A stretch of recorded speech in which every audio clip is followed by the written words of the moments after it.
Hello, everyone. I am Mary, and I'm really excited to be here. This is my first time doing anything like this, but I really want to start a podcast and really highlight a lot of women's voices and just give people the opportunity to hear voices that they don't typically hear, that aren't celebrities, that aren't, crazy famous people, but just regular people and hear their stories. So I am originally from Texas, born and raised. I'm from like a really small town though. It's like 5,000 people. But I decided after high school that I wanted to go to college in a whole different area.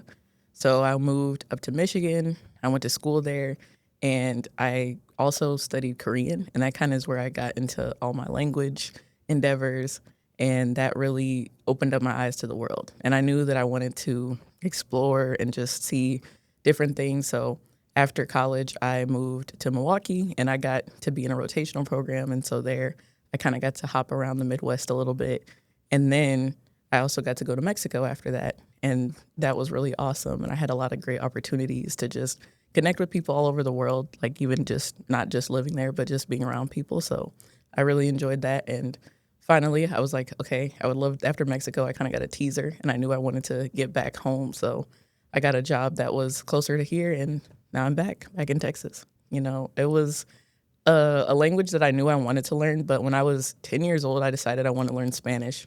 And I promised myself that by the time I was 18, I had to be fluent. My reward was like when I finish it, I can focus on Korean. So I started out in college learning both Spanish and Korean, but then I decided to just focus on Korean, and then I ended up taking up Portuguese. But I like really it was Korean was awesome, and I also studied abroad there. Yeah, in Seoul, I went to Yonsei, which is they call them Sky, which is like their version of like Harvard and everything. So I went to Yonsei, which it was really nice. It's really really a great area. Oh my god. Oh my god. I love K-pop Demon Hunters. I think my friends and I watched that probably like maybe 5 days after it had like first released, and I told them this is gonna blow up. And like after that, they were like, Mary, because like one of my friends has a kid, and like her daughter got like so obsessed with it, and I was like, yeah, I told you it was great, and we watched it ourselves first. I think Free. Yeah, I like Free. Free is the one that just I love, but Golden is so catchy. That one, like, I literally, like, even at my job, they're like playing that as like a hype song. So I'm like, I can't, but I love it. I love it. I work like kind of close to here, and my biggest deal was I wanted to kind of be in Houston, but after hearing about the commute and just like the traffic, like, I did visit like places downtown, but like, I just did not want to battle the traffic. So like being up here is also a little bit closer if I wanted to like go back home. So just in the area, in the thought of like I don't want to be in an area where I'm gonna have to deal with like a 45-minute commute. I can't. I did a really really big commute in Mexico, and that was kind of the thing that just like completely turned me off. I was in Monterrey, so it's like 2 hours from the Texas border. I like to call it like South Texas, so because it really is super similar. They have HEB, they have everything. Oh, they have HEB, so it's just like very very similar. But it just I'm literally where I lived. They had like an Olive Garden, a freaking Chili's, all this stuff that was the same. But it was so much of a commute because I would commute like 30 minutes to work in the morning. I worked really early. And then I also sometimes would have to go to an offsite place, and my traffic home would be like an hour and a half, bare minimum. So then if there was traffic, oh my God, it was almost 2 hours. So after that, I've always tried to be like as close as possible with like still having some sort of fun. And it's really nice here. I like that there's like a lot of fun things. I was in a really like, let's say, stringent type work environment. So, you mentioned you're an engineer, but it's like for me, I work in supply chain, and so I was working as a supervisor. So like in production and all that, like I just had a lot of just a lot of things that I needed to do. And so I worked, and I was also just like working long hours because Mexico, it's not 40-hour weeks, it's 48-hour week minimums. So on top of that, I was commuting so long, like I was so exhausted. And that's one of the reasons why like I'm really trying to be a little bit more in a more closer place and just try to have more balance in my life and stuff. So that's one of the things I never want to do again because I don't want to not explore places that I get to go. So I'll say studying abroad there was one of the biggest like deciding factors because I thought I really wanted to work abroad, but also my senior year was during COVID. And so it was just like I did talk to a lot of people. Like actually one of my Korean capstones was like interviewing my professors in the business college to try to see like, okay, what was it like? And like all of them told me like you'll get treated really good, but if I went there, like one of my professors had like worked at Samsung, and he's like it's so rough. Like for Koreans, like they treat us terribly, but since you're American, like like 걱정하지 마, like don't worry. So it's just like I think in that vein, it wouldn't be that worries me, but just more of like I do know that they still work the same. Oh, and also in Monterey, there are a lot of Korean companies. There's actually a lot of Korean people in Monterey. The Korean food there is also bomb. And that, like, it's a noticeable difference when you work for an American company and a Korean company. So a lot of people prefer, like, working at the company I worked at because it's based in the U.S. versus the ones in Korea are, like, pretty tough. All right, so we were talking about Korea. Do you have a favorite food in Korea, or like you were talking about some food? I think jjajangmyeon. That is like it's actually debated whether it's like Korean or Chinese, or Taiwanese.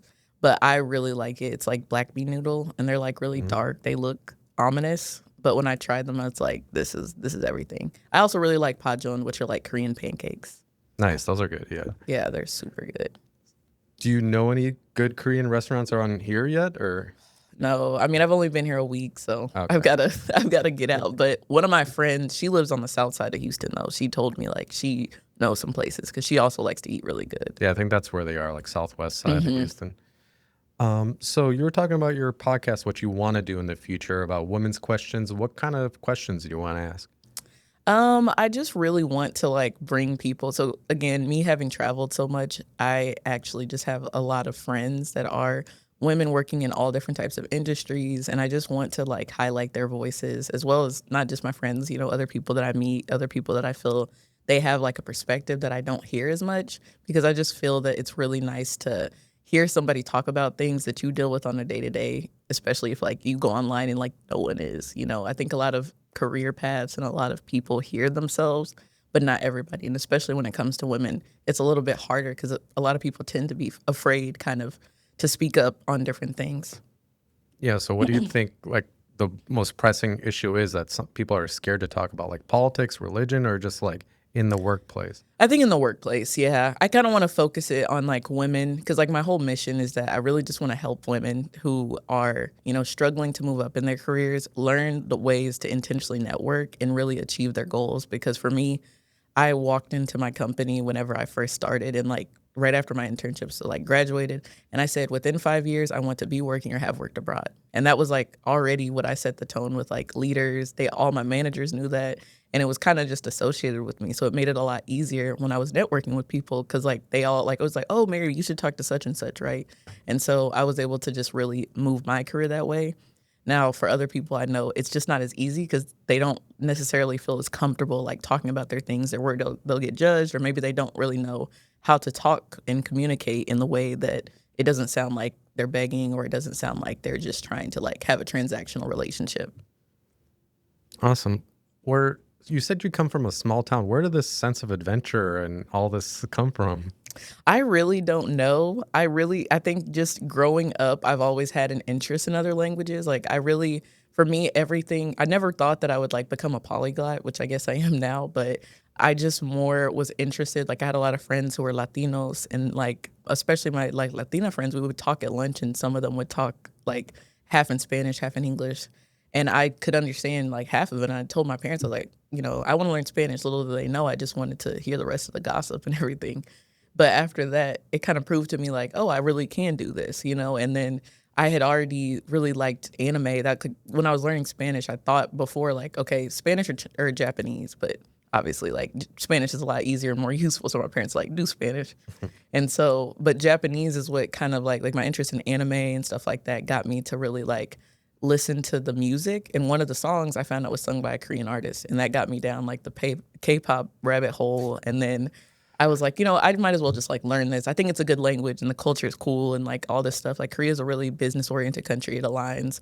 And so learning it really, really was like positive in that way. So I think just continually seeing that like the world is really small once you just start exploring. And I knew, being in such a small town, I loved growing up there. I loved that. And I would literally move back to something small if I could. But I just think it's important to like get out of that because again, my family has been in this town for generations, so it's kind of like I know everybody. People may not know me, but they knew my grandparents or great grandparents, etc. So it's kind of like just good to like expand. Yeah, and I like that you want to possibly even come back, bring your real world experiences, and help the people in your community. That sounds amazing. I lived in Japan actually. I speak Japanese. Oh, awesome. Um, you can talk about anime. Do you have a favorite anime too? I'm thinking. I think recently, well, I mean, really, I do, even though people say it's overhyped, I do like Attack on Titan. I feel like that genre is the type of genre that I really like. Like, I've always loved kind of this dystopian vibe. Like, I really liked like Psychopaths. I loved Code Geass. I loved like Death Note. I love like a lot of those where it just really makes you think deeply because I'm kind of that type of philosophy interested person. That's cool. Yeah, that's my niece's favorite one. Um, there's a lot of cool things about Japan, but going back to your mission here, um, would you be interviewing people or? Yeah, I would definitely want to. So I've got to get a lot more like I have to learn how to really get the questions across because I think that's one of the things that I really want to do is help people feel comfortable. Again, we talk about a lot of this stuff all the time. My friends and I, we like most of my friends that I still keep up with. Like I have friends, I actually have some friends coming to visit like not next week, but the week after next from Mexico and also from Peru. And it's just we've kept in touch so much, even though that they're not here, just from having common interest and really connecting deeply over different stuff. So I think it's really just being able to have a conversation and talk about some of their experiences that, even things that I might not have known about the full of it, but finding those questions to bring that out because I think a lot of people, especially when I was in college, struggled who were like international students. And I had a lot of friends who were international students. And I also, even now in my current company, speak a lot in Spanish because I talk with a lot of the people who work in Mexico. And I think their experience is so different. And even when I went to Mexico, I could see that like how people approach the workplace is very different. Even though the company is an American company, they don't necessarily know how to navigate that. So just being able to hear kind of those pain points and things will like really help to know, how if in the future if I ever do anything can like serve people and just bring that information to them because without information you can't really make anything better, right? Yeah, that sounds great. And we're such a global society now and global world. Do you think it's like a shortcoming of our school system that like we're not taught about all this stuff? I think some of it though is more just people. I think the struggle is maybe it's being taught that, but I also think it's people having the desire to learn and having somebody who's able to really encourage them in it. Because I think a lot of people just get dejected. Like it's not that they don't have a dream, but they don't feel, that they can do it. And they need somebody who is supportive along their journey. Because honestly, the way I talk about stuff, right, you can tell I have energy and I really am like passionate about it. But I've also had like people, even from my small town, who were like, yeah, you better go do it. Like I had somebody from my 5,000 person town connect me with somebody in Korea who was literally a logistics director who was in my industry. And like she just knew her from something random, but it was actually a professional connection that I got from that. So it's just being able to really see that and have people that are just like more than willing to like, help you along the way. Cause I wouldn't be where I am if it wasn't for, hearing other voices and hearing people to encourage me. Nice. So yeah, you're helping everyone else. But I just always find it interesting because like we have Duolingo now and AI. Like it's so easy to learn languages. I feel like you can have a conversation with AI to learn a language now, basically. I wonder if it's just gonna, foster a lot of education in the future, or people are just gonna go, or people are gonna be scared about, putting themselves out there. Because I think ultimately it's about a failure, not wanting to fail. So, do you think anything about that? Well, I would say I really actually am thinking about, well, at least with the language piece of it, how AI can be leveraged. Because I think there's two sides to it. Number one, I think it can be an amazing study tool if you know how to use it properly. But even now, like, I don't think people are really unlocking the full potential of AI because they're just using it for, like, basically to think for themselves, not to, like, enable themselves to really learn something quicker. But part of that is just, like, setting kind of a framework or something or some sort of strategy for them. But I think a lot of people, especially now that I'm seeing a trend of people are getting sick of kind of the AI slop and just the real, Yeah. even some of these AI language apps I've looked at because my cousins have been like, hey, Mary, languages like, should I do this to learn Spanish? And I see it and it's like, It's hard because not all of these like models know exactly the nuance. And honestly, I was fluent in Spanish before I went to Mexico, but when I stepped foot on that floor, like I remember one of the first things that one of my employees had like said to me was like, "Oh, Mary, la impresora no está jalando," and like that means like the printer's not working. But I had only been used to jalar. Like if you look on doors and stuff, even in the U.S., it'll say like jale. That means like pull. So I was like, I don't understand, why is the printer not pulling? But it's just a slang localized, and you're not gonna get that from AI. Like AI is not everywhere to know. It's kind of like I really try to encourage people, if you want to learn a language and also have a really good accent, pick a specific region and like go deep into that, because I think my Portuguese is actually really good because I focused on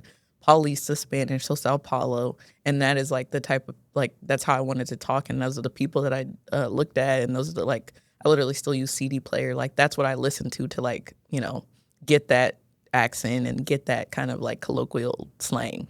So is that how you learn, through CDs, or YouTube, or how did you learn all these languages? Everyone different, but is the one that I can fully say like I did not take a class on. That one was just completely solo learned. Spanish, I had a tutor when I was really young. I wasn't super duper serious, but I just really read. I learned by reading a lot. So like I had like my high school teacher was also I had a master's degree, so he could have really been a professor. But he like let me read like his master's like books and stuff that he was reading, just so that I could have like a higher level. Because I told him like, I'm literally like I know everything that we're talking about, so I want to like level up. And he gave me like his papers and had me write essays and stuff, and that's how I was like so good and ready. And I took like an AP test and everything. So I think it just depends. Korean just took classes and like going there, but Portuguese really just I spent $15, 3 books, half price books, and one had a CD, and then I just started talking to people. Like I found a WhatsApp group where people wanted to like learn English and everything, and I got in that group.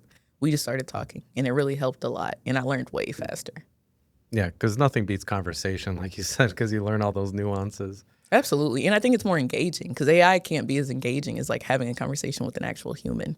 And once you find you have something in common, y'all are going to want to talk a lot, right? And so you'll kind of almost overcome those barriers of communication because you're going to continually want to connect with that person. So I think that's my thought on it. Would you ever want to go to Brazil? I went last year. Oh, you Yeah, did? I went to Carnival. It was Oh, really okay. nice. I went with my cousins. I actually convinced one of my cousins is the reason I learned Spanish, but also I encouraged him to learn Portuguese. So we went with two of our other cousins that don't speak So Portuguese. Carnival must have been a treat. It was fun. It was crazy. I'm actually like I have a YouTube too, and I'm probably gonna do a video kind of story timing. But I thought I almost lost my phone because I left it in the Uber, but then two of my cousins lost their phones. Oh, wow. So, or I say lost, but got them stolen. So Oh, no. it's a tough go, I would say, on that part. And I literally like we were on the street and we saw people's phones get stolen, and I would Wow. have like my camera out and up, and literally people would be like, "Segura, segura," like hold it, like because people do steal a lot like that. But Ah. again, I think in the U.S. too, it's not like it's that much better in some areas. So you just got to be careful because electronics in Brazil are really really expensive. That's just something with the country; it's really expensive. So Interesting. they'll grab that stuff really quick. You were in Rio? I went to the Afro Brazilian Carnival, so that's in Salvador. But Oh, we also were in Sao Paulo, and they have like a small carnival. But we had friends there, so we wanted to like stop by. all right. So everyone wants to know, what would you call this podcast? Have you thought about the name? I haven't, and that's one of the things that I've got to really build. Maybe I'll start it, and then I can like kind of get people to maybe vote on a name. But I really want it to be just highlighting global women's voices. So I don't know, GWP, Global Women's Pod. I don't know. I like it. Do you have any mentors or people you look up to in that industry? Oh, I have so many. I mean, honestly, I got this job from one of my mentors or sponsors, I could say, because like a lot of the women leaders that I had, all of them kind of, not all of them, but majority of them left and kind of moved here to the company I'm working at. So it's kind of like that is what led me because I was, number one, I already wanted to come back to Texas, but I kind of knew that door was open. And when it got to the point where I saw, hey, I really do want to get more challenge and just like more experience in something different, that's where I kind of made the pivot. And, somebody tapped me on the shoulder and said, hey, welcome in. How about anyone like public figures? Do you look up to anyone like that? I'm trying to think. Because I think part of it is I wouldn't say that I have like a specific like high women leader or like, big famous women leader that I like. I yeah, I can't really say that I do. Not anybody famous, at least. Yeah. All right. So I gave you a cube of cards there. Do you want to open it up and Oh yeah, take a I shot got at one. one of them? Okay, let's see here. Oh, well, I don't have a house, so I'm gonna forgo that one. Oops. Oh my God, that's so deep. Well, okay. Give it a This is shot. tough. In your opinion, what are the seven wonders of the world? I don't know. I'm thinking here, seven wonders. I guess I don't know. I like connection. I think that, and I don't know if is this supposed to be like a location? It can be anything you want. Okay. Yeah. Yeah, I think connecting with people. I think that nature in itself is like pretty beautiful. I think, God, seven. I think cuisine. Maybe I think creativity, and then I'm trying to think here. Learning. I know that that sounds terrible, and I would say communication. Maybe I don't know if that was seven, but No, that's what I'd say. I find it interesting because most people, with hear that question, they do say places, but then your mind goes, and you've traveled the whole world, but your mind goes to these actual, I think, the most important things in the world, where that's what really makes these different places in the world so special. Their creativity, all those things. So that's interesting. Do you want to sign off by saying where people can find you and? Sure. If you would like to find me, I am Mary Goes Global, and I have a YouTube. I'm on TikTok and I'm on Instagram. So feel free to follow or subscribe. All right, thanks, Mary, for stopping in. Thank you.